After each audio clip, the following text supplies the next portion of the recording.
"Hide that child, he's the future king," said the mysterious man as he handed the baby to the woman. "Before we begin this beautiful period romance story, tell me in the comments where you're listening from. I love knowing where you're joining me from." The wind howled like a wounded beast that night, sweeping across the woods and rattling the shutters of the small stone cottage at the edge of the forest. Eleanor Whitcomb had banked the fire low and was mending an old shirt when the first knock came, a sharp, desperate sound that made her drop the needle. She froze, listening. Outside, thunder rolled across the hills, and the rain fell in relentless sheets. The knock came again, louder this time, followed by a man's voice, hoarse and urgent. "Please, open the door." Eleanor hesitated. No one ever came this far at night, not in weather like this. She took the lantern, lifted it toward the door, and called out, "Who is it?" The voice broke through the storm. "For the love of God, woman, help me." Something in that tone, fear and command, tangled together, made her heart race. She lifted the latch. The door flew inward with the wind, and a tall figure stumbled inside, soaked to the bone. His cloak clung to him, dripping on the floor. In his arms, wrapped in silk of deep blue, lay a tiny child. Eleanor gasped. "Mercy above, what have you brought me?" The man shut the door behind him and turned, his face hidden by the hood. His hands trembled as he held out the bundle. "Hide this child," he said, his breath ragged. "Hide him well. He's the future king." The words hung in the air like thunder that never faded. Eleanor stared at him, thinking she had misheard. What?" He took a step closer. The lantern light caught his face for the first time, sharp features, pale with exhaustion, a scar cutting across his temple. His eyes burned with something beyond fear. "There's no time, soldiers are coming, you must keep him safe." Eleanor's mind spun. "Sir, you cannot mean—" "I mean exactly that." He thrust the baby toward her. "They must not find him. The Queen's enemies have already taken the palace. The child was smuggled out at dawn. If they learn he lives, he will not see another sunrise." Eleanor looked down at the baby. The silk was fine enough for a prince, and the clasp that held it bore a tiny golden crest, a lion crowned with stars. The infant stirred, soft and warm against her arms. She felt his heartbeat against her palm. "Why me?" she whispered. "I am no one." The man gave a weary smile. "Because you are no one, and that may yet save him." He turned toward the door, but she caught his sleeve. "Wait. Who are you? What is your name?" His eyes flicked toward the window, where lightning flashed. "Names are dangerous things tonight." "Then how will I know if you live?" "You won't," he said simply. "You'll only know that you must keep your promise." Eleanor felt the weight of the baby in her arms, heavier than anything she had ever carried. "If what you say is true, they'll search every house, every barn." "Then let them search," he said. "You've lost your husband to the war. They'll think you harmless. Tell them nothing. Trust no one." She could barely breathe. "And if they find him?" He met her eyes. "Pray they never do." Before she could speak again, the man opened the door. Rain and wind surged in. The lantern flame guttered, and he vanished into the darkness. The sound of his horse's hooves faded into the distance, swallowed by the storm. Eleanor stood there, the baby pressed to her chest, her mind a whirl of disbelief. The fire flickered low, casting long shadows across the small room. She whispered to the child, "Hush now, little one. Whoever you are, you're safe here." The baby's tiny fingers curled around her thumb as if in answer. She laid him by the hearth, near the warmth, and peeled back the silk to see his face. The boy was perfect. Cheeks flushed, hair like fine gold, eyes closed in peace. She had buried her own infant 2 years before. The sight pierced her heart with a grief she had tried to forget. Outside, thunder rumbled again. She went to the window. No lights moved in the distance, only the dark swell of trees and the silver gleam of rain. Yet she could not shake the feeling of being watched. Hours passed before the storm began to ease. Eleanor fed the fire, then sat beside the cradle she had hurriedly made from a basket lined with linen. The baby slept soundly, untouched by the fear that gripped her. When the first pale light crept through the shutters, she heard it, the distant drumming of hooves. She froze. Voices followed, men shouting, dogs barking, soldiers. Eleanor gathered the baby, heart pounding. She hid the silk wrappings under the loose boards beneath her bed and wrapped the child in a rough wool blanket instead. The knocks came soon after, hard, official, relentless. "Open in the king's name!" Her hands shook as she lifted the latch. 3 soldiers stood outside, their cloaks spattered with mud. The tallest of them, a captain by his bearing, stepped forward. "We're searching for a man and a child," he said. "They were seen riding through this way." Eleanor forced herself to look calm. "A man? No one's passed this road since yesterday. The bridge is flooded." The captain's eyes swept over her shoulder, taking in the single room, the hearth, the table, the basket by the fire. "You live alone?" "I do," she said. "My husband fell in the war." He nodded slowly, then gestured to the others. "Check the barn." Eleanor's heart slammed in her chest as the 2 soldiers moved past her toward the small outbuilding. The captain lingered. "You've a kind face, Mrs. Whitcomb," she said softly. "Eleanor Whitcomb." He smiled without warmth. "A quiet place for a woman alone. You've seen no strangers?" "Only the storm, sir."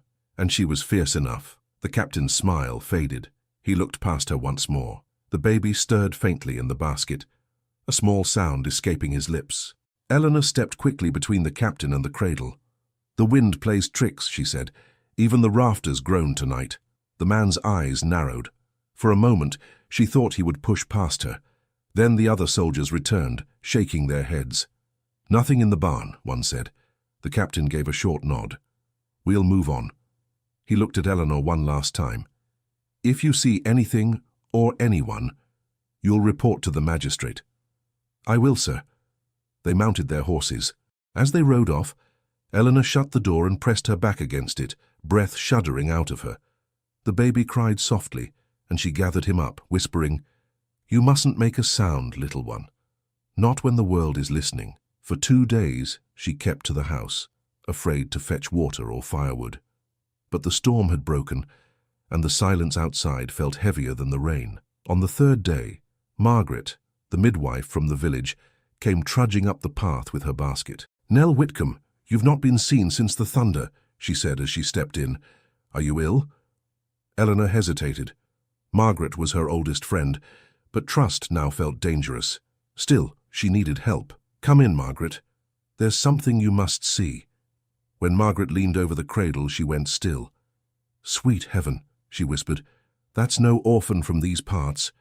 Her fingers brushed the child's cheek, then froze. "That cloth, where did you get it?" Eleanor shook her head. "Don't ask me, Maggie. The less you know, the safer you'll be." The midwife's eyes widened. "What have you done?" "I did nothing. A man brought him to me in the storm. He said I must hide the child. He said—" She stopped, unable to finish. Margaret's hand flew to her mouth. "He said what?" Eleanor's voice trembled. "He said the boy is the future king." Silence fell. Only the crackle of the fire filled the room. Margaret looked at her as though she'd spoken madness. "You cannot mean that. The Queen's child died, everyone knows it." "So they say." Margaret straightened. "Then that man was a traitor. And if the soldiers learn you're harboring—" "I'll not hand an innocent babe to their mercy," Eleanor said firmly. "Whatever his birth, he's mine now." Margaret sank onto the stool. "Nell, you'll hang if they find out." "Then let me hang," Eleanor said quietly. "I've buried one child already. I won't lose another." The older woman bowed her head, then reached into her basket and pulled out a small silver cross. "Take this," she murmured. "If trouble comes, keep it close. It was blessed last Easter." Eleanor clasped it in her hand. "Thank you, Maggie." "I'll tell no one," Margaret said. "But you must be careful. There are men who'd sell their souls for a rumor of that child." After Margaret left, Eleanor went to the table where the parish register lay open from years before. She dipped her pen, wrote in a new name beneath her own, and sealed it with the vicar's unused stamp she had once been asked to keep. Thomas Whitcomb, son of John and Eleanor Whitcomb. It looked true enough. As she finished, the wind outside shifted, carrying the sound of distant voices again, men riding, talking low. She hurried to shutter the windows, but something drew her toward the door. Through a narrow crack, she saw 2 figures on horseback near the edge of the clearing. One pointed toward her cottage. The other, taller, nodded. Even from afar she could sense the authority in his bearing. Their voices carried faintly through the trees. "The woman in the cottage," one said. "Keep watch on her." Eleanor's blood turned cold. She pulled back from the door and snuffed out the lantern. The baby stirred in the cradle, and she knelt beside him, whispering a prayer she barely remembered from childhood. Outside, the horses stamped and snorted. One rider dismounted, the crunch of boots on wet earth growing nearer. The cottage door creaked under the weight of his hand. The latch began to lift. The latch lifted slowly, and Eleanor's breath stopped in her throat. She held the baby close, her heart beat loud in her ears.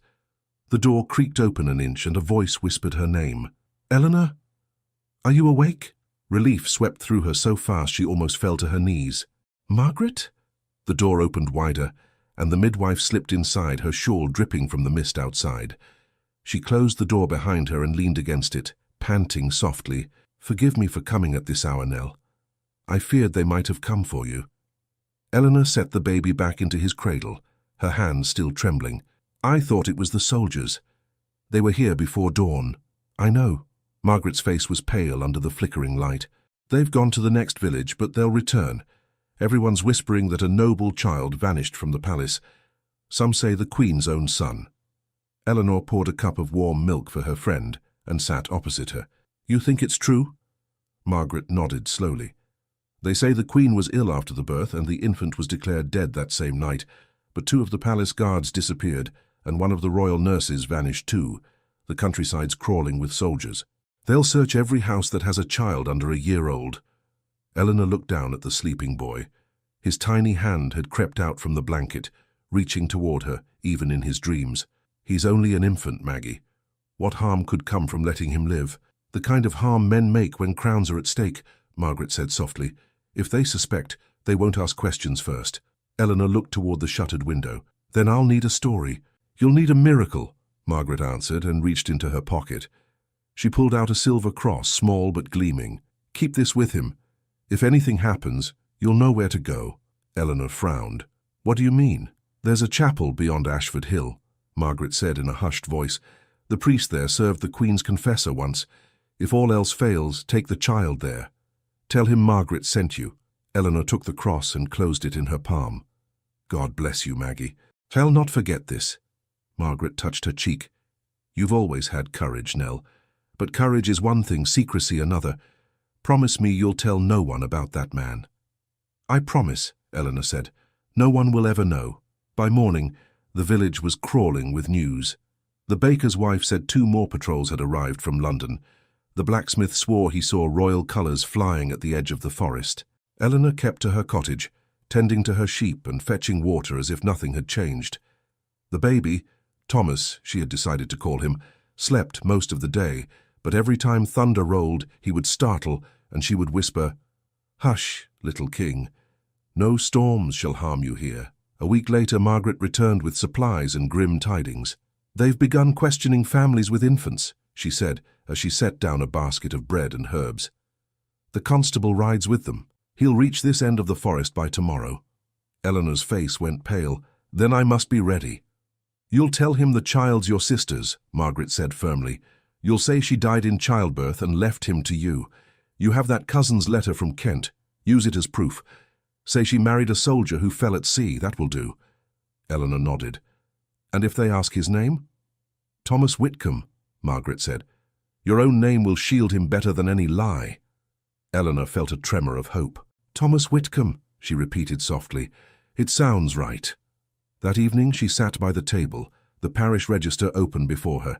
She dipped her pen and wrote the name carefully into the space beneath her husband's, forging the ink to look years old. Thomas Whitcomb, born to John and Eleanor Whitcomb, the 1st day of March. She sealed it with the vicar's unused stamp and blew out the candle. Just after midnight, she woke to the sound of hooves again. She crept to the window. The soldiers were gone, but another rider had come. A man in fine clothes, the gleam of metal at his belt. He dismounted and approached her door, his steps slow, deliberate.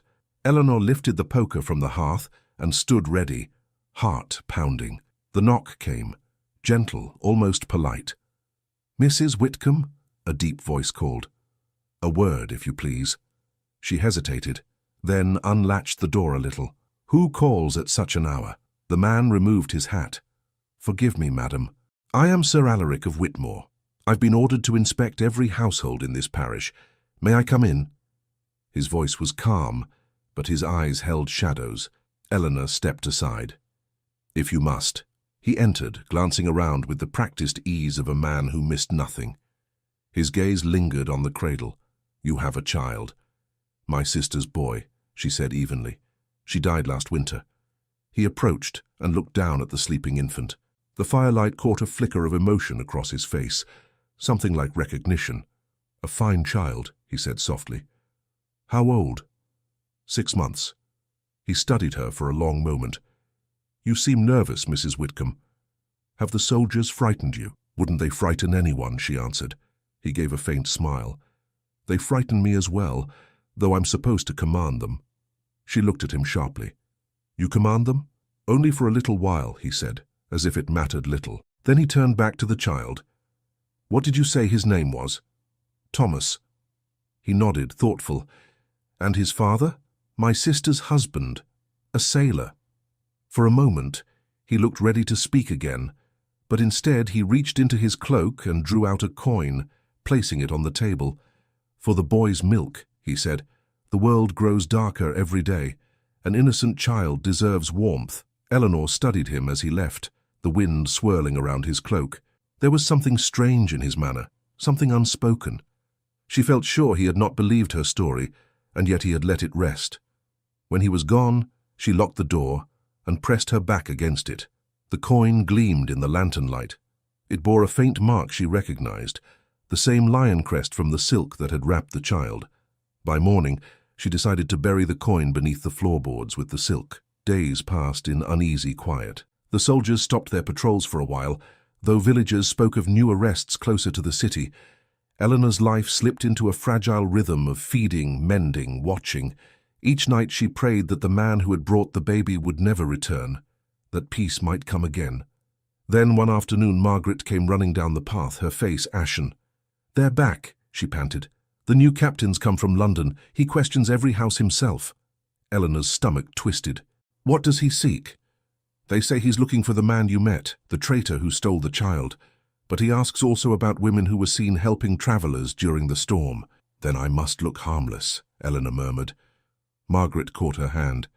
"You're brave, Nell, but promise me this. If the worst comes, take the child and flee to the chapel. Don't wait for me." Eleanor embraced her friend tightly. "I promise." That night she slept little. The next morning, the captain came. He was tall and young, with sharp eyes and a manner too calm for a man used to shouting orders. He removed his gloves as he entered. "Mrs. Whitcomb, I believe." "Yes, sir. I've heard your husband died in the King's service." "He did. My condolences." He glanced around the cottage. "You live alone?" "I have my sister's child to care for." The captain crouched beside the cradle, and Eleanor's breath caught. The baby stirred and opened his eyes, blue and bright as summer. The captain smiled faintly. "He favors you." "He does," she said, her voice steady. He rose and studied her face for a long moment. "There are many tales in these woods. I hope none trouble you. Only the wind, sir." He turned to go, but paused at the door. "If you see strangers, anyone asking questions about the crown, send word to me. I'm quartered at the manor near the river." "I will, Captain." When he left, Eleanor sank into the nearest chair, shaking. She had seen something in his eyes, a glimmer of curiosity not yet satisfied. That evening, the storm clouds returned, heavy and dark. As the wind moaned through the trees, Eleanor sat by the fire, rocking the baby. She hummed softly, her mind restless. The fire cast fleeting shapes across the walls, shadows that seemed to move on their own. Suddenly, a knock came again, not sharp or desperate this time, but slow, deliberate, like the tapping of a clock. She froze. The door creaked open a sliver before she could speak, and a voice came through. Deep, measured, the same calm tone as before. "Mrs. Whitcomb, forgive the hour. Might we talk once more?" Her heart lurched. The captain had returned. She drew the blanket tighter around the baby and rose, unsure whether to hide him or face what must come. The lantern flickered as the wind pressed against the door. When she reached for the latch, she heard him say quietly, "I think we both know the truth about that child." Eleanor's hand stopped halfway to the door. The sound of his voice froze her where she stood. The baby stirred in her arms, and she pressed him close, willing her hands not to tremble. The door creaked again, and the captain stepped inside without waiting for her invitation. His boots were damp, his cloak glistening from the rain. "Forgive my intrusion," he said quietly. "I saw your candle still burning." Eleanor forced her voice to remain calm. "You said we'd spoken enough, Captain. What more is there to ask?" He removed his gloves and studied her face in the shifting firelight. "Only this. When you told me the child was your sister's, did you speak truthfully?" She met his gaze. "I did." He stepped closer. "You hesitated. I am a widow, alone. I hesitate with every stranger who crosses my door." Something in her answer seemed to unsettle him. He glanced at the baby, who blinked sleepily up at him. "He bears no resemblance to you," he murmured. Eleanor turned away. "Nor did my husband's cousin who left him to me. Families are like that." The captain studied her in silence, the fire crackling between them. Then he sighed. "The Queen's household lies in ruins. Men whisper that a child was smuggled out the night she fell ill. Some think the tale is nonsense. Others would kill to prove it true." "And which are you?" she asked. He looked at her for a long moment.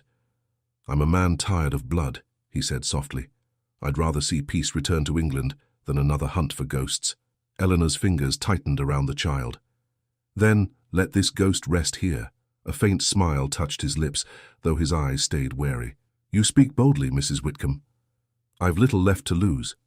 He nodded once and turned toward the door.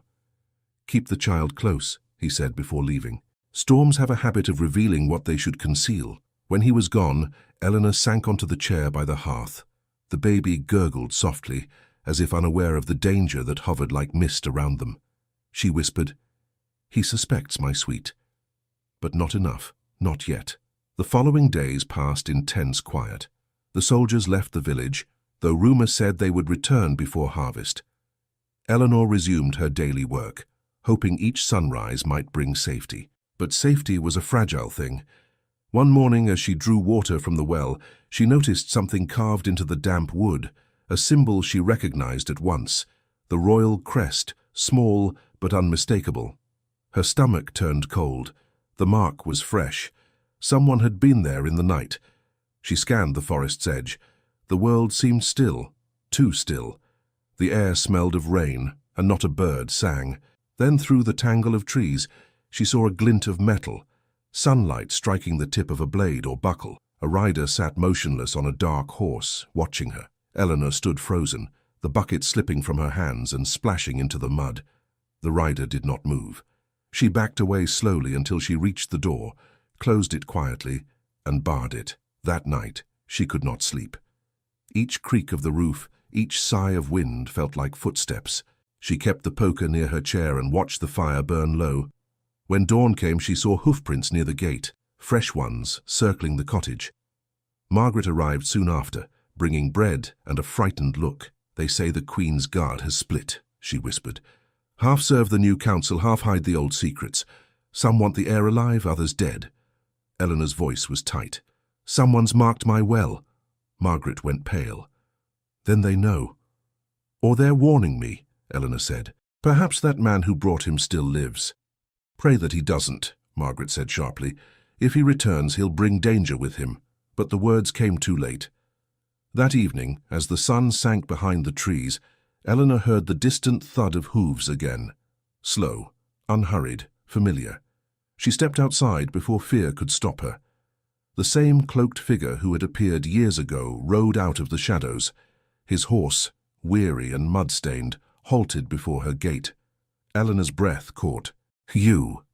He dismounted with difficulty, wincing as if injured. "You kept him alive," he said hoarsely. "Thank God." She stepped closer, searching his face. He was thinner now, older, his eyes haunted. "They said you were dead." "I should be," he said with a grim smile. "But death is choosy, it took better men first." Eleanor's heart pounded. "Why have you come back? If they find you here—" "They already search," he interrupted. "That's why I must see the boy. I have news you need." She hesitated, then opened the door and motioned him inside. He removed his cloak, revealing a blood-stained bandage at his side. She fetched water and cloth, but he waved her away. "Later. Listen to me, Eleanor. The Queen lies dying. The council will move against her before dawn. If she falls, the child's life will mean everything, or nothing. Eleanor stared at him. He's only a child. Why must his life matter so much to men who've never even seen him? Because he is proof, the man said. Proof that the crown was stolen. Proof that the old line endures. If he lives, England will have a king again. If he dies, a usurper will sit in his place.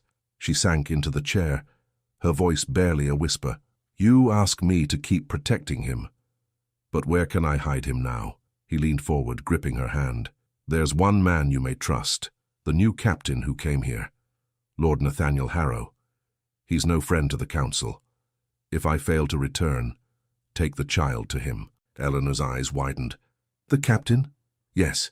Tell him you have the Queen's heir. He will know what to do.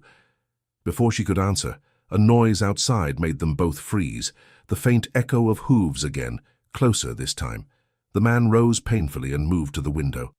They followed me, he whispered. I led them straight here. Eleanor's pulse quickened. You must leave. He turned toward her, his expression bleak. If I ride, they'll catch me within the hour. But if they find me here... She shook her head fiercely. No, not again. I won't let another die at my door.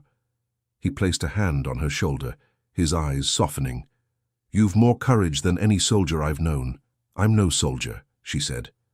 You are tonight, he answered. He drew a small sealed envelope from inside his coat and pressed it into her hand. If I fall, give this to Harrow. Promise me, Eleanor. I promise, she whispered. He smiled faintly. Then whatever happens, you've already saved the crown. The baby began to cry. The sound was sharp and small, slicing through the tense silence. The man looked toward the cradle, then back at her. He has his mother's voice, he said softly. Before she could ask what he meant, there came a shout from outside. Torches flared beyond the trees. The man's eyes met hers. They've found me. Hide him. Hide yourself. Eleanor caught his sleeve. Go through the back. He shook his head. They'll be watching. If they take me, they might leave you be. He moved to the door, drawing his cloak tight. Whatever you hear, do not come out. Do you understand? She wanted to stop him, to plead, but he was already gone. The night swallowed him whole. From the window, she saw torches darting among the trees, voices rising. Then silence. Then the sound of a single horse galloping hard into the distance. The child whimpered. Eleanor gathered him close, whispering his new name. Thomas, Thomas, hush now. Her tears fell onto his blanket. The next morning the forest was quiet again, too quiet. The road outside her gate bore the marks of many hooves and a dark stain where rain pooled red. She stood in the doorway, holding the baby, knowing without needing to ask that the man who'd brought him would never return. When Margaret came later that day, Eleanor told her nothing. She only said, We must prepare. They'll come again soon. Margaret nodded grimly. Then you'd best decide whom you can trust. That night, Eleanor placed the sealed letter inside the floorboard beneath the cradle. She sat by the fire, rocking the child and listening to the restless wind outside. Hours passed. The embers dimmed. Then came another sound. Hooves again, slower, deliberate. A single rider. She stood, heart hammering. Through the window she saw the faint glow of a lantern, and then a familiar figure dismounted before the gate. The captain. Lord Nathaniel Harrow walked toward her door with measured steps, his face half-shadowed by the light he carried. Eleanor felt her blood turn cold. She had no strength left for lies. He stopped before the door and called softly, Mrs. Whitcomb, forgive my late visit. There are questions that cannot wait until morning. She closed her eyes for a moment, whispering a prayer she barely remembered. Then she reached for the latch, knowing that the moment she opened the door, her world would never be the same again. The latch lifted with a small click, and as she pulled the door open, Lord Nathaniel's eyes met hers, sharp and knowing. Tell me, Mrs. Whitcomb, he said quietly. Who is that boy really? Eleanor stood frozen, one hand gripping the doorframe. The lantern light between them flickered against the wind, painting shadows across Nathaniel's face. His tone wasn't cruel, not even accusing, just certain. He already knew. She drew a steady breath. You've come to ask what you already suspect. Nathaniel stepped inside, closing the door behind him. Suspicions are not truth, but I must have the truth now, Mrs. Whitcomb. She looked toward the cradle where the child slept. "And if I tell you, what will you do with it?" "That depends on what you say," he answered. Eleanor moved slowly, keeping her body between him and the baby. "I have nothing to hide that would harm a child." Nathaniel removed his gloves, setting them on the table. "That's not true. You're hiding something that could alter the crown." His eyes softened. "I'm not here to condemn you, but others will come soon, and they won't ask as gently." She hesitated. "You speak like a man torn between duty and pity." He smiled faintly. "You're not wrong." He glanced around the cottage, the modest walls, the threadbare curtains. "I expected to find treason in fine houses, not a cradle beside a poor woman's hearth." The words pierced her. "Treason," she repeated. "Is love treason now?" Nathaniel's voice lowered. "Love has little to do with it. This is politics. If that child is who I think he is, you hold the key to England's peace or its ruin." Eleanor turned to face him fully. "Then perhaps you should decide whether you serve peace or power, my lord." He blinked at the title. "You know my rank." "I hear things," she said. "Villagers talk when soldiers drink." He studied her for a long moment. "Then you must also know I cannot simply walk away from what I suspect." She drew closer, her eyes fierce. "And yet you haven't drawn your sword." "Why?" He hesitated. "Because you remind me of something I once believed in. Because when I look at you, I see someone who has already given more to duty than I ever have." Eleanor's voice trembled. "You've no idea what duty has cost me." "Then tell me," he said. The fire cracked softly between them. At last she spoke. "Years ago, a man came here in the storm. He carried a child wrapped in silk, marked with the royal crest. He said the boy was the Queen's son, the future king, and that I must hide him or watch him die. That's all I know." Nathaniel's breath caught, though his face remained composed. "And you believed him?" "I didn't at first. But soldiers came before dawn. They searched the house, the barns, the fields. They asked of a missing infant, and I realized then that belief didn't matter. The child was real enough." Nathaniel turned away, running a hand through his hair. "Good God," he murmured. "You've kept him all these years?" "I raised him as my own. He calls me mother." He faced her again. "And you've told no one?" "Only one woman. A friend I trust as I trust my own heart." Nathaniel's jaw tightened. "You understand what danger that man placed upon you?" "I understand I could have refused, but I didn't. What else could I do? Let them take an infant to his death?" He looked at her for a long time, his expression unreadable. "You risked your life for a child not your own." "Why?" "Because I'd lost one," she said quietly, "and I swore no child under my roof would die again." Nathaniel's eyes softened, and he exhaled slowly. "You've done more for this kingdom than half its nobles." "Then will you betray me to them?" she asked. He shook his head. "No. I'll protect you for as long as I can." Her breath shivered. "Why?" "Because I'm tired of being loyal to men who've forgotten what loyalty means." For a moment, neither spoke. The baby stirred, sighing in his sleep. Nathaniel looked down at him. "He has her eyes," he said softly. Eleanor frowned. "Whose?" "The late Queen's. I saw her once as a boy. The same blue, clear and questioning." Eleanor swallowed hard. "If he truly is her son, what will happen to him now?" "That depends on who reaches him first," Nathaniel said. "There are those in London who would keep him hidden, others who would use him, and some who would see him gone forever." She looked toward the shuttered window. "They'll come here again, won't they?" "Yes. And soon. Then we must run." He shook his head. "Running will only draw attention. We must be cleverer than that." Eleanor drew closer. "We." He met her eyes. "You'll not face this alone." She hesitated. "You would risk your position for me?" "For the truth," he said, "and perhaps for something else." He said no more, but the silence between them deepened, charged with something neither could name. The rain outside softened to a whisper. At length Nathaniel took a step back. "I'll return to the garrison and delay the next search. If anyone asks, I found nothing unusual here. You'll have a few days at most." Eleanor's hands trembled. "And after that?" "I'll come back," he said, "with a plan." She wanted to believe him, though her heart whispered otherwise. "And if you don't? Then hide the child as you did before. But keep faith, Mrs. Whitcomb. I will come." He put on his gloves again and opened the door. Rain blew in, cold and sharp. "Lock your door after me," he said. She nodded, and he left without another word.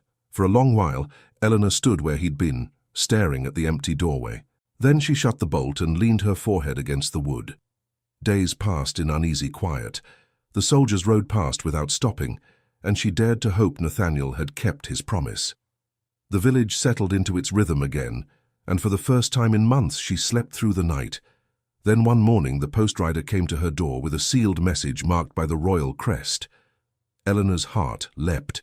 She broke the wax with shaking fingers. The note was brief, written in Nathaniel's firm hand. "They suspect. I must return to London at once.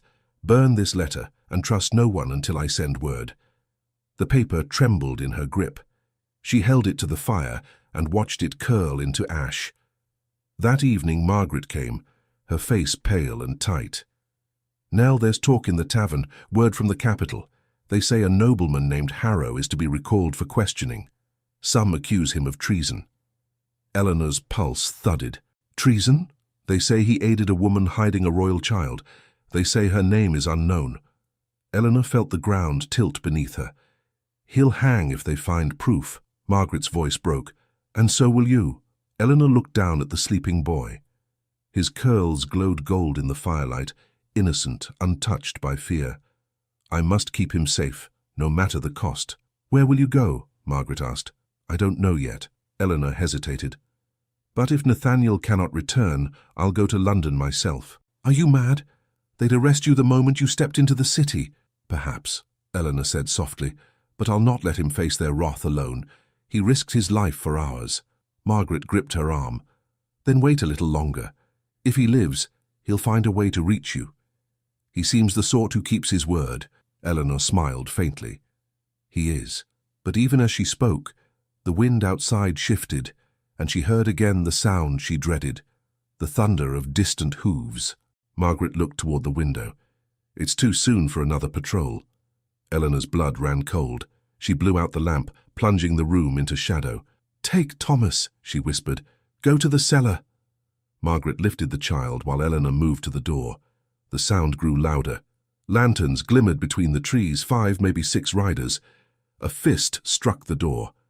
"By order of the Crown, open immediately." Margaret's eyes were wide with terror. "They've come for him." Eleanor forced her voice to stay steady. "Hide, now." She unbarred the door and faced the light spilling in from the torches. A tall soldier stepped forward, his cloak bearing the royal insignia. "We're here for Lord Harrow's accomplice," he said. "The woman who harbored a traitor and concealed the Queen's son." Eleanor met his gaze. "Then you've come to the wrong house." The soldier's eyes flicked past her shoulder, toward the cradle by the fire. "Search it," he ordered. Boots thundered through her home. She prayed they wouldn't lift the cellar hatch. Each heartbeat felt like a blade poised above her. Moments later, one of the men reappeared, shaking his head. "Nothing here, Captain." The officer frowned. "Keep watch on her cottage. If she's hiding something, she'll slip before long." He turned to leave, and Eleanor's knees nearly gave out. The door shut, and the sound of hooves faded once more into the night. She rushed to the cellar, pulling open the trapdoor.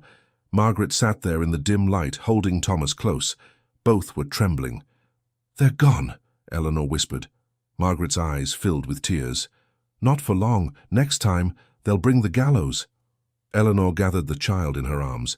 "Then we must pray Nathaniel keeps his promise and comes back soon." But before she could speak again, the faint echo of another horse sounded outside. Slow, solitary, deliberate. Margaret's face went pale. Dear heaven, not again. Eleanor moved to the window, her heart in her throat. Through the mist, a single rider approached the gate. The horse was dark, the rider cloaked. The wind carried a voice she knew too well.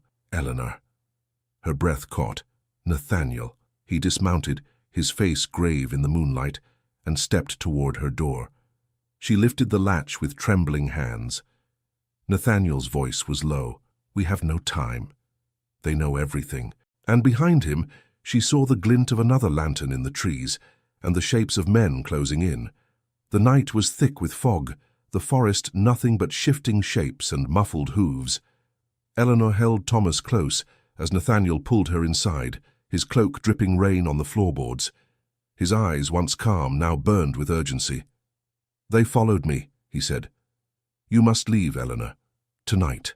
Margaret stepped out from the shadows of the cellar, clutching the silver cross at her neck. "Leave? Where can she go? They've sealed the roads." Nathaniel turned to her. "Then she must go where roads do not matter.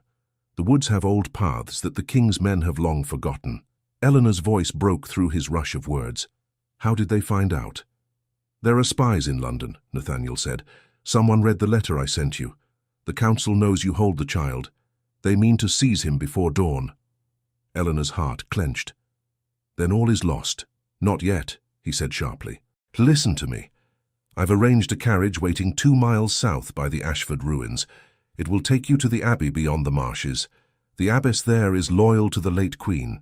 You'll be safe." She stared at him, uncertain whether to believe or fear him. "And you? What will you do?" He looked toward the window where faint lights flickered through the trees. "I'll delay them. It's the only way." Margaret stepped forward. "No, my lord. They'll kill you." "They won't, not until they have answers, and I'll give them none." Eleanor shook her head fiercely. "You've done enough. I won't let you sacrifice yourself." Nathaniel turned to her, his voice low and steady. "You gave up everything for that child. Let me do this much." He crossed the room, knelt beside the cradle, and looked down at Thomas. "He'll never remember this night," he said, "but one day, when truth returns to England, he'll know who kept it alive." The baby stirred, his tiny hand curling around Nathaniel's finger. Eleanor felt tears sting her eyes. "He trusts you already," she whispered. Nathaniel looked up at her, his expression softening. "Do you?" "Yes," she said. "And that frightens me more than all the soldiers in the world." He rose, pulling a folded parchment from his coat. "Keep this," he said, handing it to her. "It bears the Queen's crest. It will prove his lineage, if ever you must." Eleanor took it with shaking hands. "How did you—" "I found it in the archives before they recalled me. I wasn't sure until I saw his eyes. There's no doubt now." She pressed the parchment to her chest. "You risked your life for this. For you both," he said simply. Margaret opened the door a crack and peered into the night. "They're close. The torches are moving through the lower woods." Nathaniel turned to Eleanor. "There's a path behind the barn, through the hollow stream bed. Follow it west until the marsh begins. You'll see the ruins of a chapel. From there ride hard to the abbey." Eleanor hesitated, gripping Thomas tighter. "And if we're caught?" "Don't be." The sound of voices outside broke through the rain. Nathaniel drew a deep breath. "It's time." Margaret touched Eleanor's arm. "Go, Nell. I'll stay and stall them." Eleanor stared at her friend. "No, you can't." But Margaret's eyes held the same quiet strength Eleanor had once seen in her husband before he went to war. "Every child deserves someone to fight for them. Tonight he has 2. Eleanor kissed her cheek. "God keep you." Nathaniel pushed open the back door, motioning for her to follow. The night air was thick and cold. They slipped into the dark, the baby quiet against her shoulder. Behind them the glow of torches grew brighter. They ran without words, their feet sinking into the wet earth. The forest closed around them like a black sea, branches snatching at Eleanor's cloak. Nathaniel kept ahead, glancing back often to be sure she followed. The rain began again, heavy and cold, masking their footsteps. At last, they reached the hollow where the stream once ran. Nathaniel stopped, listening. "They're spreading out. We must hurry." Eleanor looked over her shoulder. Through the trees, a faint orange glow flickered. Her cottage was burning. She stopped in shock. "No!" Nathaniel caught her hand. "You can't go back." "But Margaret—" She knew the risk. His voice broke slightly. "Come, we're almost there." They pressed on until the trees thinned and the outline of ruined stone appeared ahead. The old chapel stood half-sunken, its roof long gone, but its bell tower still rose like a finger pointing toward heaven. The carriage waited beyond it, 2 horses restless in the rain. A cloaked driver held the reins, nodding at Nathaniel as they approached. "She's ready," the man said. Nathaniel lifted Eleanor up, helping her and the child into the covered seat. "You'll ride until the road bends east, then follow the trail markers until you see the abbey lights." Eleanor looked down at him, her voice unsteady. "You're not coming?" "I'll lead them elsewhere," he said. "If they catch me, they'll stop searching the woods." She reached for his hand. "Nathaniel, please. You don't have to do this." He looked up at her, rain streaking his face. "I've done little else worth remembering. Let me end that." The baby whimpered. Eleanor pressed her lips to his head and whispered, "Sleep, my heart.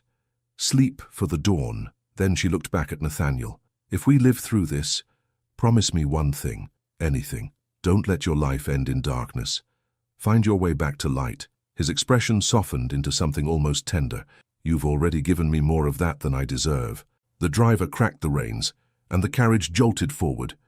Eleanor leaned out, her eyes fixed on Nathaniel until the mist swallowed him. The forest blurred past. The baby slept, his small face serene despite the thunder of wheels. Each turn of the road felt endless. At last the driver called back, "We're near the marsh." But before she could answer, a shout rose from behind them, men's voices closer than she'd feared. Lanterns flickered through the trees.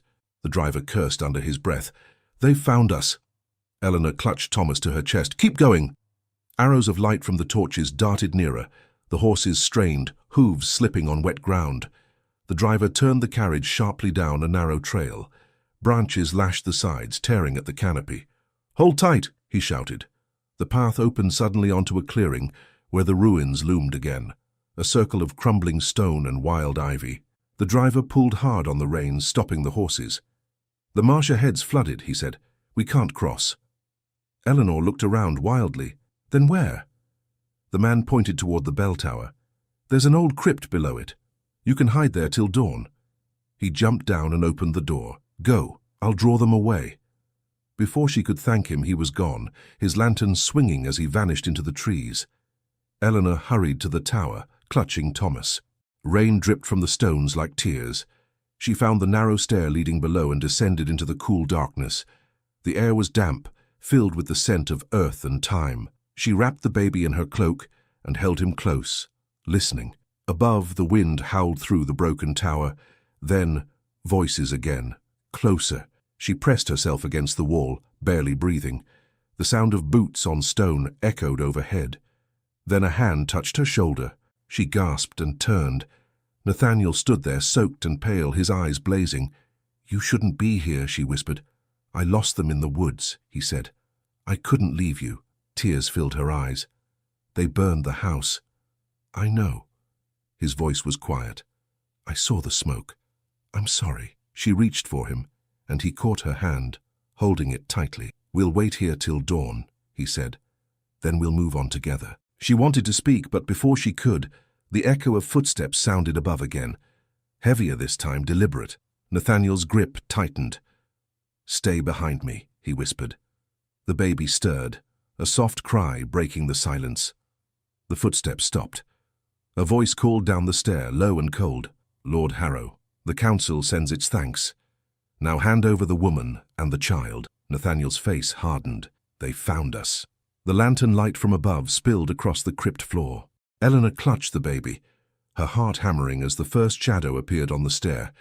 The shadow on the stair paused, the glint of a sword catching the faint lantern light. Eleanor backed away, clutching Thomas to her chest, her breath quick and shallow. Nathaniel stepped forward, his arm outstretched protectively. "Stay behind me," he murmured. The man above spoke again, his tone almost polite. "Lord Harrow, there's no need for this heroism. The council merely seeks to reclaim what belongs to the crown." Nathaniel's voice was steady. "The crown belongs to him. You're not here on royal orders. You're here to erase the truth." A soft laugh echoed down the stair. "Truth is a luxury, my lord. Power is what remains." Two more figures appeared behind the first. Nathaniel's jaw clenched. He scanned the walls, searching for a way out, but the crypt had none. Eleanor whispered, "There's nowhere to run." "Then we don't run," he said quietly. "We stall them." He stepped forward, his voice raised. "Tell me, whose command do you follow now? The Queen still breathes, or do you serve those who poisoned her?" The leader's smile was thin. "We serve England, as we always have. Step aside." "I will not." "Then you'll die a traitor." Nathaniel moved suddenly, knocking the lantern from the man's hand. It fell, flames scattering across the damp stone. The small blaze threw wild shadows as the men cursed and stumbled. He seized Eleanor's arm. "Go! Up the other stair, there!" Eleanor ran, clutching the baby tight. The narrow steps twisted upward through the tower. Behind her, shouts filled the crypt, boots striking stone. Nathaniel followed close, his breath harsh in the echoing dark. They burst into the ruined chapel above. Rain poured through the broken roof, lightning flashing across the sky. Eleanor turned, trembling. "They'll be on us in moments." Nathaniel caught her hand. "The horses are gone. We'll have to reach the river." She stared at him. "The marsh will drown us before we get there. Better the river than their mercy." Another crash below told them the soldiers had reached the stair. Without another word, they ran into the night. The rain stung like needles, the wind tearing at Eleanor's cloak.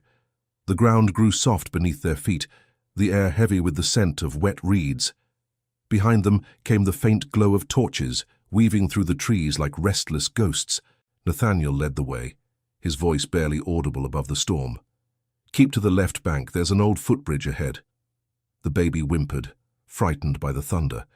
Eleanor whispered soothingly, but her heart pounded with every step. "He's crying," she said. "They'll hear him." Nathaniel slowed, his expression grim. "Then we pray the storm is louder." The path narrowed between two great oaks. Lightning illuminated the bridge, a narrow, sagging stretch of wood across the swollen stream.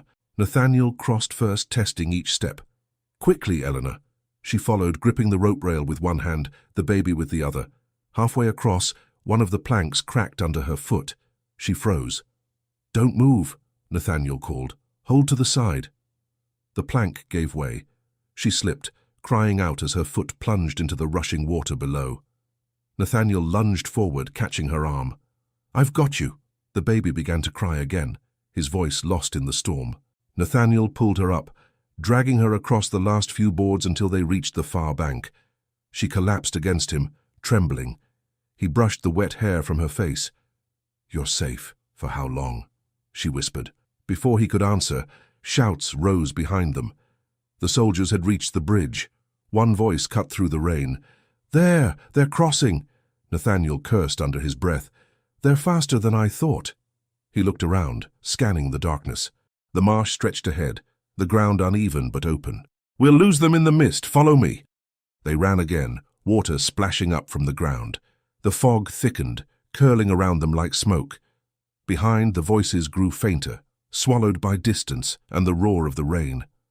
At last, Nathaniel slowed, breathing hard. "I think we've lost them." Eleanor sank to her knees, holding Thomas close. "He's cold," she said softly. "So cold." Nathaniel shrugged off his cloak and wrapped it around the child. "The abbey's near," he said. "I remember this ground. There should be a path of stones ahead." They moved carefully now, each step sinking into the wet earth. The rain eased, replaced by a low mist glowing faintly in the moonlight. The world seemed eerily still after the chase. Eleanor looked up. "What if the abbey won't take us?" "They will," he said firmly. "The Mother Superior owes her life to the Queen. She'll protect him." Eleanor glanced at him. "And you? Who will protect you?" He smiled faintly. "I'll manage." She shook her head. "You've risked everything for us." "Why?" He hesitated, his voice low. "Because when I saw you that first night, standing in your doorway with that child in your arms, I remembered what honor should mean." Eleanor met his gaze, her breath catching.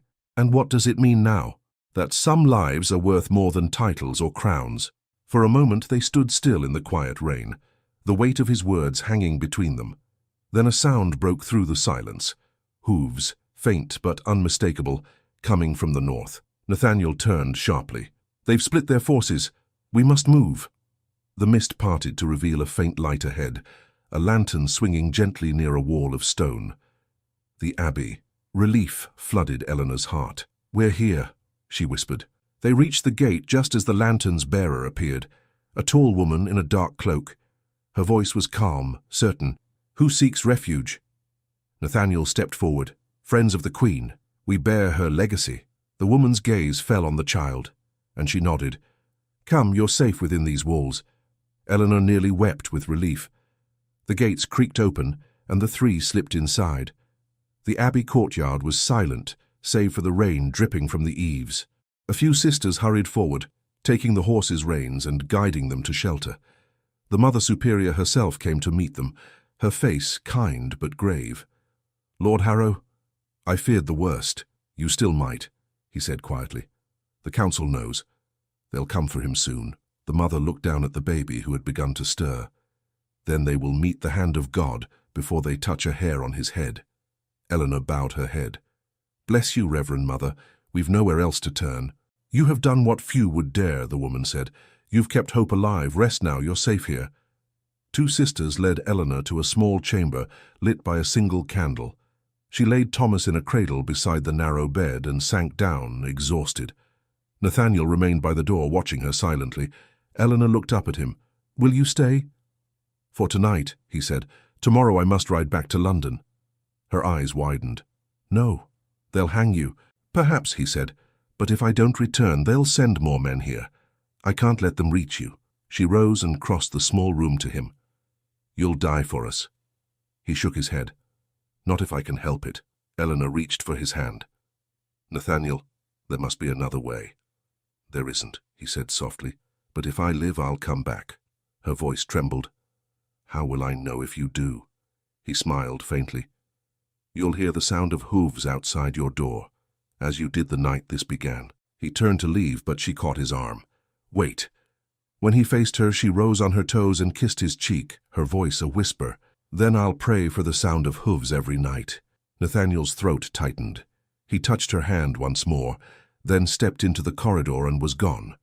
Eleanor stood there long after the door closed, listening to the fading echo of his footsteps. The Mother Superior appeared in the doorway. "He's gone?" "Yes," Eleanor said softly. "Then we must pray he returns." Outside, the rain finally stopped. The abbey bells tolled softly in the distance, their sound calm against the quiet night. Eleanor looked down at her sleeping child. His tiny hand rested over the silver cross Margaret had left her. She whispered, "You're safe now, my heart. Safe at last." But far beyond the abbey walls, in the darkness of the forest, another sound began to rise. The rhythmic thunder of hooves returning. The hooves drew closer through the night mist, steady and sure. Inside the abbey walls, the sisters extinguished their lanterns. Eleanor rose from the bed, heart racing. She moved to the window, parting the curtain just enough to see the courtyard below. A single rider approached through the gate, his cloak streamed with rain, his horse trembling with exhaustion. She held her breath. For one terrible moment she thought it might be the soldiers, but then the rider looked up toward her window, and the faint light caught his face. Nathaniel. Eleanor rushed to the door, pulling her shawl tight around her shoulders. By the time she reached the courtyard, the gates were closing behind him. He swung down from the saddle, his boots striking the cobblestones.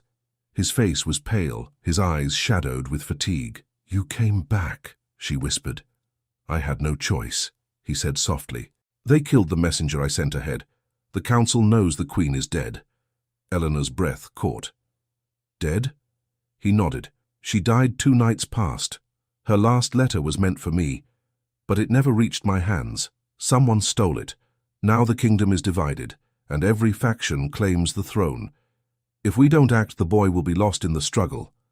Eleanor glanced toward the abbey door, where the faint sound of Thomas's crying echoed within. "He's just a child. How can anyone place so much weight upon him?" "Because his name carries power," Nathaniel said. "Power men will kill for." The Mother Superior appeared in the doorway, her voice calm but commanding. "My lord, come inside. The rain will not wait, and neither will those who hunt you." Nathaniel followed her into the abbey's small council room, Eleanor close behind. The stone walls flickered with candlelight. Maps and letters lay scattered across the table. The mother gestured for Nathaniel to speak. "Sir Alaric is dead," he began. "They found his body by the river, but before he died he sent word to an ally in London, a confession signed by the Queen herself. It declares the boy as her rightful heir. I have that document now." Eleanor's eyes widened. "Then he has proof." "Yes," Nathaniel said, "but if I present it without allies, they'll call it forgery, and silence me as they silenced Alaric." The mother folded her hands. "Then you must gather support. The House of Lords will listen if they believe the Queen's hand guided your cause." "I cannot do it alone," Nathaniel said. His eyes met Eleanor's. "I need you both. The sight of the child will do what words cannot." Eleanor felt the world tilt. "You mean to bring him to London? It's the only way," he said. "We go at dawn. The council meets in 3 days to name a new ruler. If we arrive before then, we can stop it." The mother's brow furrowed. "It's madness. The roads are dangerous. The capital is crawling with spies." Nathaniel's tone was firm. "If we stay, they'll come here next. There's no hiding forever." Eleanor looked down, torn between fear and duty. "If we fail, he dies. If we succeed, he'll lose me anyway." Nathaniel stepped closer. "He'll never lose you. You'll always be the woman who saved him." The mother rose. "Then so be it. At dawn, you ride for London. I'll prepare provisions and blessings." Eleanor nodded weakly, her heart heavy. That night she could not sleep. She sat by Thomas's cradle, watching the soft rise and fall of his breath. Nathaniel came quietly to the doorway. "You should rest," he said. "I can't." He stepped into the room, his voice low. "You're thinking of what comes after." "Yes," she said. "He'll be a king and I'll be no one again." Nathaniel knelt beside her. "Don't believe that. He'll be the man your courage made." She looked at him, her voice breaking. "And what will you be?" He smiled faintly. "Whatever you wish me to be." She turned away, unable to answer. The candles burned low, their light soft and trembling. Outside, the first pale glow of dawn crept through the window. When morning came, the abbey gate opened quietly. Nathaniel mounted his horse. Thomas cradled in Eleanor's arms as she climbed into the carriage. The Mother Superior blessed them with a cross drawn in the misted air. "Go with God, and may the truth ride faster than lies." They set out along the old North Road. For hours they rode through grey fields and sleeping villages. No soldiers followed, at least none they could see. Nathaniel rode ahead, scouting every turn, every hill. At midday they stopped in a small copse of trees. Eleanor fed Thomas while Nathaniel checked the horses. "How far to London?" she asked. 2 days if the weather holds." "And if it doesn't?" He smiled grimly. "Then 3. The road was quiet until dusk. Then, as they neared the old milestone at Briar Hill, Nathaniel reined in sharply. A cart lay overturned across the path, its wheels broken. He motioned for silence. Eleanor leaned out of the carriage. "An accident?" "No," he said. "An ambush."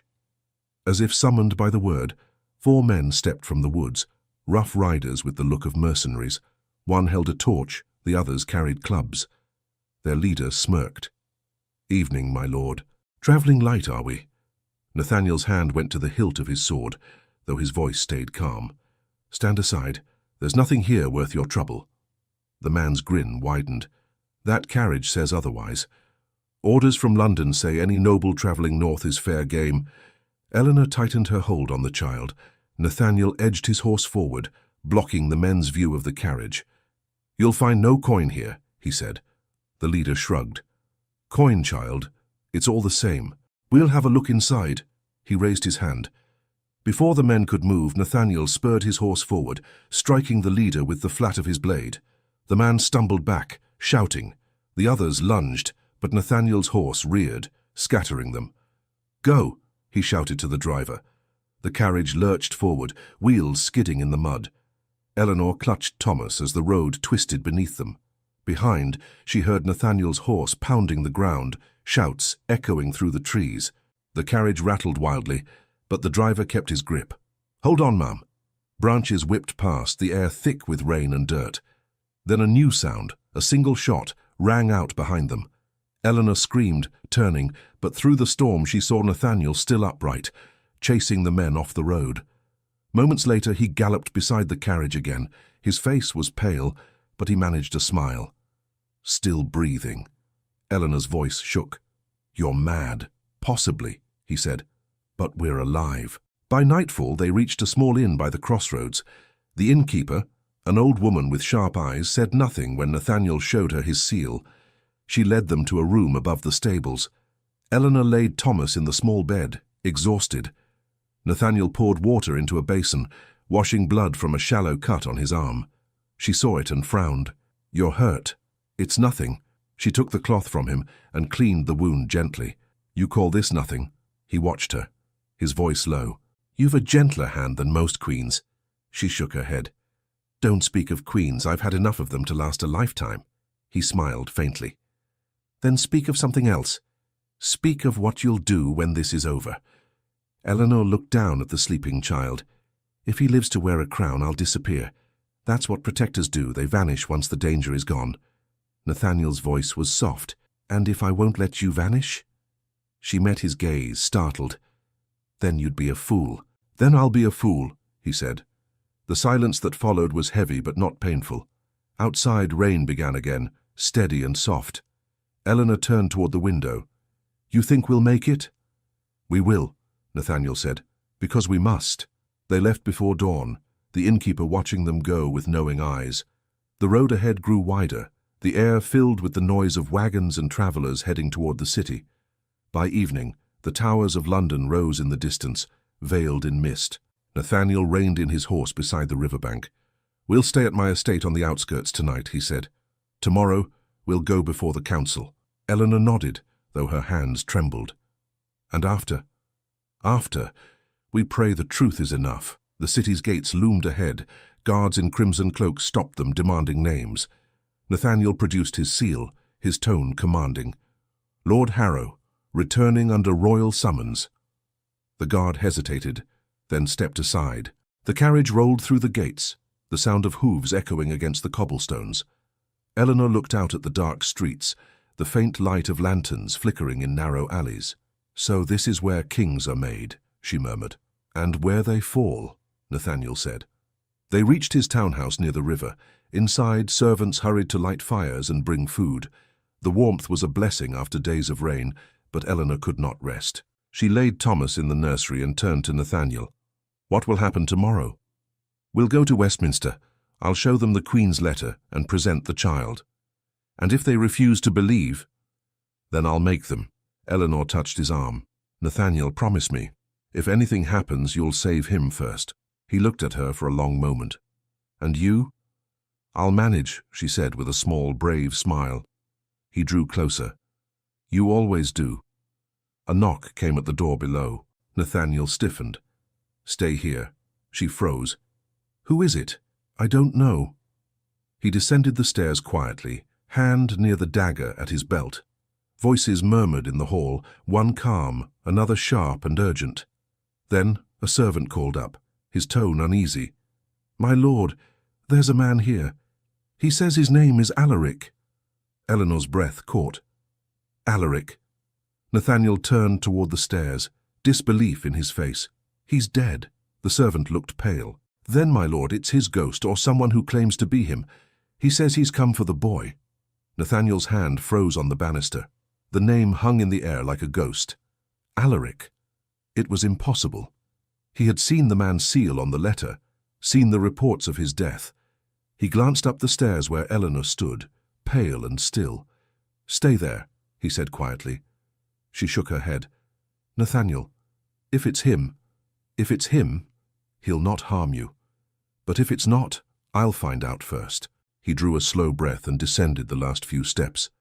The servant had already stepped aside, clearly uneasy. In the doorway stood a man cloaked in grey, rain dripping from his shoulders, his face shadowed beneath the hood. The man raised his head, and Nathaniel felt the world tilt. It was Alaric, or a version of him. Older, thinner, his face drawn and hollow, but those eyes, dark and sharp, were unmistakable. You're alive, Nathaniel said at last. So it would seem, the man replied. His voice was rough, weary. Though I've not felt alive in months. May I come in? The streets are watching. Nathaniel motioned him inside, closing the door. You were reported dead by the river. Not dead, Alaric said, pulling back his hood. Left for dead. The council has long arms, but not long enough. I've been in hiding, waiting for the right moment to return. His gaze shifted upward toward the stairs. I see you've kept the Queen's heir safe. Eleanor stepped into view, clutching the railing. You, she whispered, you came to my door that night. Alaric bowed his head slightly. And you saved him. For that, England owes you more than it can repay. Nathaniel moved between them, wary. If you're truly Alaric, you'll have proof. Alaric reached inside his cloak and withdrew a folded paper, sealed in crimson wax. He handed it to Nathaniel. The Queen's final order, written the night before she died. Nathaniel broke the seal. The handwriting was unmistakable, graceful but trembling, the signature of a woman too weak to stand but still strong enough to command. Eleanor descended slowly, unable to tear her eyes from the man. "What does it say?" Nathaniel read aloud. "To whomever finds this, my son lives. His name is Thomas. He was taken for his safety and raised among those who know no wealth, only honor. When I am gone, bring him forth. Let the truth restore what falsehood stole." He looked up. "It's real." Alaric nodded. "Then you know why I've come. The council will move against you tomorrow. They plan to name Lord Pembroke king. If that happens, this boy's claim will be buried forever. We must act tonight." Eleanor's voice shook. "Tonight? How?" "There's a gathering at the palace hall," Alaric said. "A private council of peers and ministers. If we arrive with the letter and the child, the truth will spread before they can silence it." Nathaniel frowned. "And what of the guards? The city's crawling with Pembroke's men." Alaric smiled faintly. "Then we'll go where soldiers fear to tread, through the catacombs beneath Westminster. I know the passage. I built it for the Queen herself when she feared betrayal." Eleanor's hands trembled. "It sounds like madness." "Perhaps," Alaric said, "but it's the only way to reach them unseen." Nathaniel folded the letter carefully and slipped it inside his coat. "Then we move before word spreads that you're alive." Alaric glanced toward Eleanor. "Can you ride?" "I've ridden through storms and worse," she said, "but I won't leave this child to chance again." "Then we go together," Nathaniel said. Within the hour, the horses were ready. The rain had stopped, leaving the streets slick and shining under the faint moonlight. Alaric led the way through narrow alleys, his movements swift and certain. Nathaniel rode behind him, Eleanor clutching Thomas close beneath her cloak. The city slept uneasily.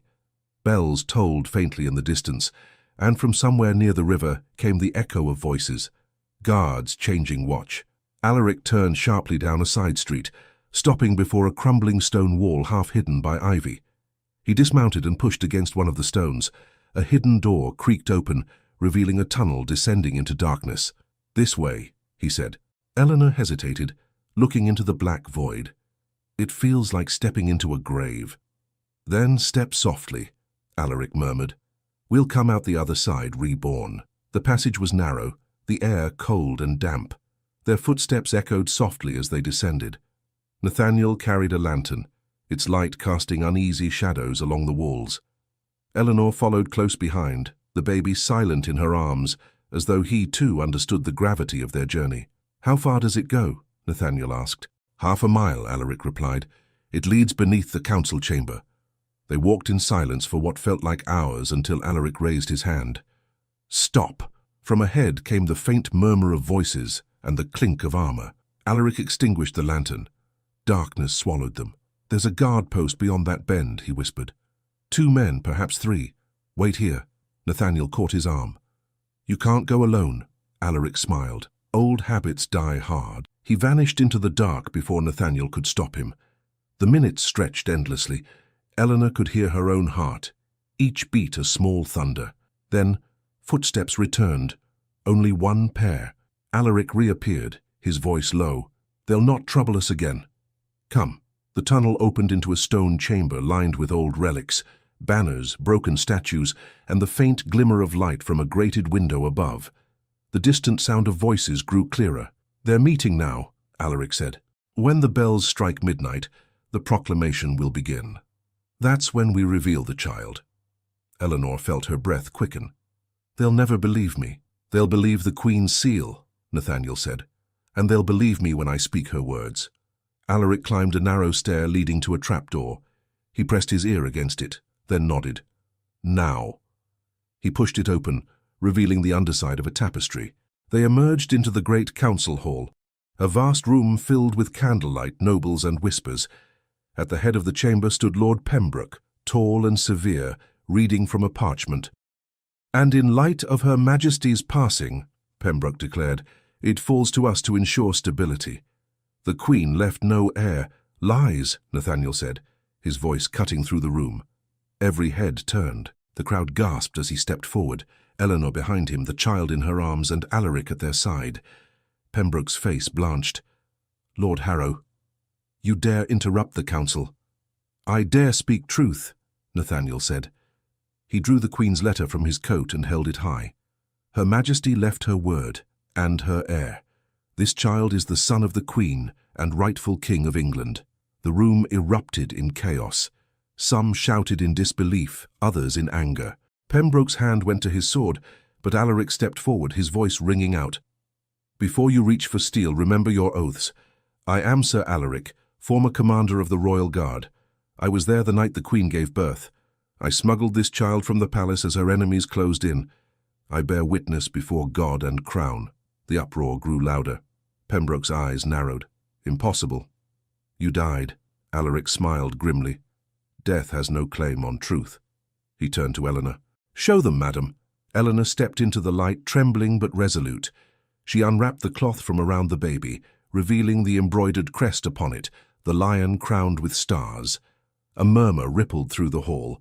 Nathaniel spoke again, his voice strong and clear. You may call me traitor, but I've seen this child's eyes, the eyes of his mother, your queen. She trusted me with her last wish, that her son should live free of deceit. Will you deny her dying word? For a long moment no one moved. Then an old noble near the front rose from his seat, tears glimmering in his eyes. I served the Queen since my youth, he said. I knew her hand. That seal is hers. And if that child is hers, then I for one will kneel. He bent the knee before the baby. Another followed, and another. The sound of knees striking the floor spread through the hall like a tide. Only Pembroke remained standing, his face dark with fury. So you fools, he spat. A peasant's trick and you fall for it. He drew his sword, but Alaric stepped between him and the child. You'll not touch him. The two men faced each other for a heartbeat that felt endless. Then Pembroke's expression shifted, fear flickering beneath his rage. He backed away slowly, his sword lowering. This isn't over, he hissed. No, Nathaniel said quietly. It's only beginning. Guards moved in, seizing Pembroke as the nobles shouted for order. Alaric exhaled deeply, turning to Eleanor. It's done, he said. She looked down at the baby who blinked in the bright light, calm and unafraid. It's only just begun, she whispered. The great bell outside began to ring midnight, echoing through the chamber like a promise kept. Then from the far end of the hall a cry went up. Fire! The gates! There's fire! Smoke curled beneath the doors, thick and black, and the sound of shouting filled the air. The flames spread quickly. Smoke rose through the great hall, curling above the chandeliers as shouts of fear replaced the murmurs of politics. The nobles who had just sworn their loyalty to the child now scrambled for the doors. The wooden beams above crackled and splintered. Eleanor covered Thomas with her cloak and pressed him against her chest. Nathaniel, she called through the growing haze. We must get out. Nathaniel pushed through the panic to reach her. The doors are sealed. They've set the lower corridors ablaze. Alaric, coughing, pointed toward the far corner of the chamber. There's another way, the Queen's Passage. It leads to the courtyard. Nathaniel grabbed his arm. Can you find it in this smoke? I built it, Alaric said hoarsely. I could find it blind. They followed him through the chaos. Eleanor stumbled as nobles rushed past, but Nathaniel caught her hand, pulling her forward. The heat grew stronger, the air thick with ash. Thomas whimpered softly, his small fingers clutching her collar. Alaric pushed aside a tapestry near the council dais, revealing a narrow stair. Down here. Quickly. They descended into darkness again, the roar of fire fading behind them. The passage smelled of stone and damp earth. Eleanor gasped for air, the baby's soft breathing steady against her shoulder. When they reached the bottom, Alaric slumped against the wall. Nathaniel steadied him. You're bleeding. It's nothing, Alaric said, though his voice trembled. I'll last long enough to see him safe. They walked through the passage until faint daylight appeared ahead.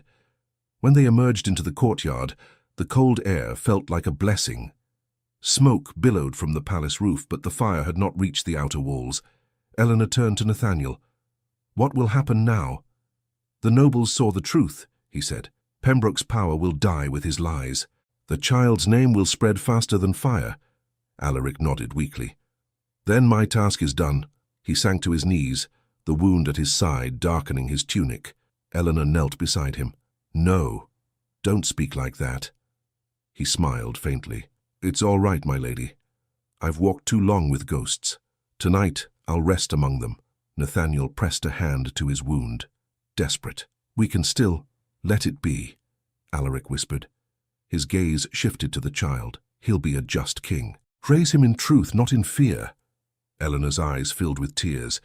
He will know your name. Alaric's breath grew shallow. No. Let him know only that courage saved him. That's enough. His eyes closed, and his head fell back gently against the stone. For a moment, no one spoke. The fire crackled in the distance, the night wind cold around them. Nathaniel laid a hand over Alaric's still heart, then rose. Come. We can't stay here. They carried the child through the outer gate, now unguarded. The streets beyond were in chaos. Citizens shouting as the fire lit the sky, soldiers rushing toward the palace. Nathaniel guided Eleanor down a side road that led toward the river. At the water's edge, he stopped and turned to her. We've done what we came to do. Now we must think of what comes next. Eleanor looked down at Thomas, who had fallen asleep against her. What comes next? She repeated softly. He'll be taken from me. You know he will. He'll be raised among those who can protect him, Nathaniel said. But you'll not be cast aside. You'll have honor, safety. Honor? She interrupted, her voice breaking. I never wanted honor. I only wanted him to live. Nathaniel took her hand gently. And he will, because of you. The kingdom will remember your courage. I don't care for the kingdom, she whispered. I care for the boy. He hesitated, then said quietly, The council will meet again when dawn breaks. They'll crown him before the people. I'll stand for him in your stead, as the Queen commanded. Eleanor nodded slowly, tears glimmering. Then it ends at dawn. Not ends, Nathaniel said. Begins. They found shelter in a small chapel by the river, its doors left open for refugees fleeing the fire. The priest, a kindly old man, offered them bread and blankets. Eleanor laid Thomas on a bench, brushing the soot from his tiny cheek. Nathaniel watched her, his expression soft. You've been stronger than any soldier I've known. She looked up. And you've risked everything for someone who wasn't yours to save. He gave a small, weary smile. I'd do it again. The bells of St. Paul's began to toll. The sound carried through the smoke-hazed city, long and solemn. Eleanor rose, staring toward the light growing beyond the chapel door. It's morning. Nathaniel nodded. The kingdom waits. They left the chapel together, walking through the quiet streets toward Westminster. The fires had died, leaving only grey ash drifting in the wind. Soldiers lined the roads not in hostility, but in uneasy respect. When they reached the palace square, the crowd was already gathering, nobles, merchants, peasants alike. Murmurs rippled as they appeared, the child in Eleanor's arms and Nathaniel beside her. A herald stepped forward. The Council of Lords has decreed, he announced, that the Queen's letter and witnesses have proven the existence of her rightful heir. By the will of God and the laws of this realm, the child known as Thomas shall be crowned. A hush fell. Eleanor stood at the steps, every eye upon her. Nathaniel touched her arm. He should be carried to the dais. She looked at him, her voice trembling. You take him, it's time. He hesitated. Eleanor, go, she said softly. Do this for her, for him. He took the child, holding him with the care of a man bearing something sacred. The crowd parted as he ascended the steps. The Archbishop stepped forward, his voice ringing clear. Before God and this realm we crown the son of our late Queen. May he rule with mercy and wisdom. He placed a small golden circlet upon the baby's head. The people erupted in cheers. Bells rang across the city, the sound washing over the square like a tide. Eleanor stood motionless, watching. Her hands, once empty, now felt heavier than ever. Nathaniel turned, his eyes searching for her through the crowd. When he found her, he gave a small nod, half triumph, half sorrow. After the ceremony, the new king was carried back into the palace for safety. Nathaniel returned to her side, his voice quiet amid the din. It's done. The kingdom is his. Eleanor swallowed hard. And ours? He looked at her for a long moment. Ours will be whatever peace we can find. She smiled faintly. Peace feels strange after so much fear. Then we'll learn it together. The councilman approached, bowing deeply. One, an older noble with kind eyes, said to Eleanor, His Majesty's guardians will see to his care, but you, madam, will not be forgotten. The council wishes to honor you as Lady Whitcomb of the Crown. Eleanor stared, stunned. "I want no title." "Then take it for his sake," Nathaniel murmured. "It will protect you." She looked up at him. "And you?" "I'll serve as his regent until he comes of age," Nathaniel said. "And when that day comes, I'll lay down the crown and find you again." Her throat tightened. "Don't make promises you can't keep." "I never have," he said quietly. She reached for his hand, holding it for a moment before letting go. "Then go. He needs you more than I ever will." Nathaniel pressed a kiss to her forehead, his voice barely a whisper. "He'll need both of us one way or another." The crowd began to disperse. The bells still rang, their echo fading over the river. Eleanor turned toward the abbey in the distance, where the sisters would welcome her again. As she walked away, she looked back once more. Nathaniel stood at the palace steps, the golden banners fluttering behind him, his eyes following her through the morning mist. Neither waved, but both knew the other's heart. The wind carried the last notes of the bells across the city, slow, solemn, and filled with promise. And far above them, in the palace window, a small figure stirred in his nurse's arms, gazing out toward the light that crowned the river's edge, where his mother in all but name disappeared into the dawn. Years passed like the steady turning of a clock, quiet, measured each second carrying the memory of fire and crown, and the night when England had found her heir again. The storm that had ruled their lives had faded, leaving behind a gentler light. Thomas grew beneath that light, watched over by men who served him and women who loved him. He learned to speak with the grace of kings and the heart of a shepherd, for Eleanor's voice had shaped his first words. But she did not live at court. She could not. The palace held too many walls, too much ceremony. She returned instead to the countryside, to a small manor granted to her in gratitude by the council, her name now Lady Whitcomb of the Crown, though she rarely used it. To the villagers she was simply Eleanor again, the quiet woman who walked by the river with a thoughtful smile and eyes that carried secrets she would never speak. And every spring, a carriage would arrive from London, bearing letters written in a young boy's hand, letters filled with misshapen words and crooked lines. Each began the same way: "To my dearest mother, who found me before I was lost." Eleanor kept everyone. The years softened her solitude, but they did not erase it.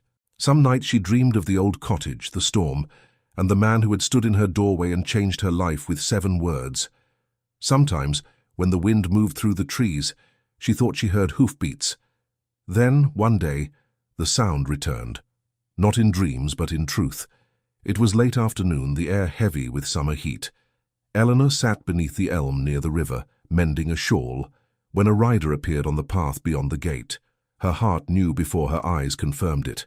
The tall figure dismounted slowly, his movements careful, almost hesitant, as if he feared the years might have erased his welcome.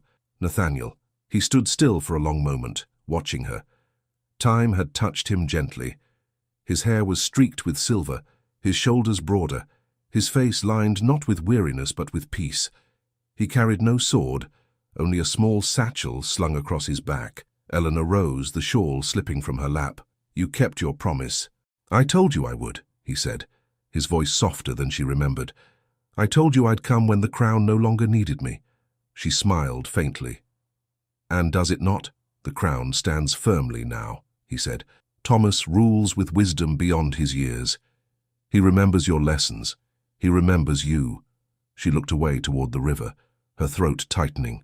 "I never wanted him to forget me. Yet I prayed that he might, so he could be free." Nathaniel stepped closer. "He is free, because of you." She met his eyes, and for a moment neither spoke. The years that had separated them seemed to vanish, leaving only the silence that had always carried their truest words. He reached into his satchel and drew out a small wooden box. "He sent this," Nathaniel said. "He said it belongs to you more than to him." Eleanor opened it. Inside lay the silver cross Margaret had once pressed into her hand, polished now, gleaming in the light. Around it was wound a golden ribbon, embroidered with the royal crest, the lion crowned with stars. She traced it gently with her finger. "He remembered this." Nathaniel smiled. "He said it was his first crown." Her eyes glistened. "And you? Did you remember?"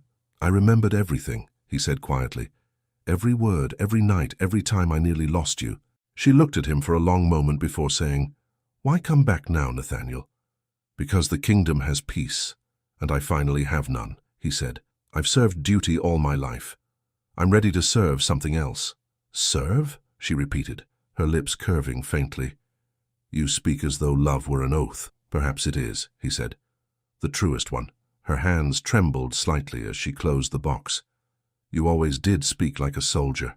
He smiled. And you always listened like a queen. The word caught her breath, though he meant it as no flattery.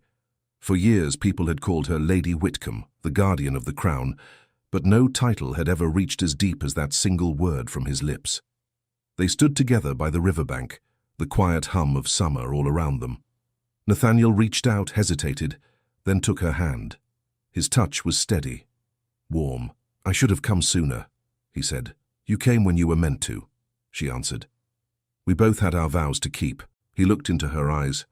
And now the vows have ended. The words hung between them like a promise waiting to be spoken. Then Nathaniel drew her closer, his forehead resting against hers. Eleanor, he whispered, I've seen battle and fire, kings and traitors. None of it mattered. You were the one thing that stayed. Her eyes closed.